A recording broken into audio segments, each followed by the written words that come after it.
எங்க அம்மா என்னைய படிக்க சொன்னா. எனக்கு படிக்கிறதுல இன்ட்ரெஸ்ட் இல்லாம போச்சு. ஓகே. இப்போ நான் ரொம்ப படிப்பேன்மா.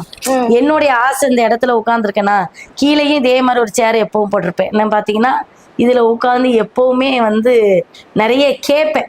எனக்கு வாசிக்கிறத விட ஒருத்தவங்க பேசுறது கேட்கறது ரொம்ப பிடிக்கும். நிறைய கேள்விகள் கேட்க கேட்க அப்படியே உள்ளுக்குள்ள வாங்கி வாங்கி வாங்கி நீங்க பாத்தீங்கன்னா இன்னும் ஸ்கூல் பிள்ளை மாதிரி தாங்க. பாத்தியா, இது ஃபுல்லா பாட புஸ்தகங்கள் உட்கார்ந்து எழுதி எழுதி எழுதி இப்பதான் நான் படிக்க ஆரம்பிச்சிட்டேன். இதுல வந்து எனக்கு அதிகமான இப்ப எனக்கு விருப்பம் நாட்டம் வருது. பொதுவா எல்லாருமே கேட்பாங்க இதுல என்ன இருக்கு அப்படின்னு கேட்பாங்க. ஆனா உண்மையிலேயே நானும் அப்படி கேட்ட பிள்ளைதான். ஆனா படிக்க படிக்க அது மேல உள்ள ஆர்வம் ஒரு ஒரு விஷயத்தையும் நம்ம வந்து கத்துக்கிடும் போது அது வந்து எனக்கு ரொம்ப ஒரு மன திருப்தியை கொடுக்குது.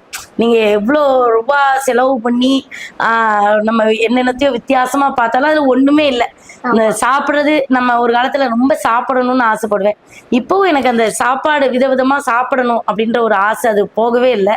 அது ரெண்டாவது இந்த படிக்கிறது இதுதான் என்னுடைய பெரிய பொழுதுபோக்கு வீட்டுல உட்கார்ந்தா.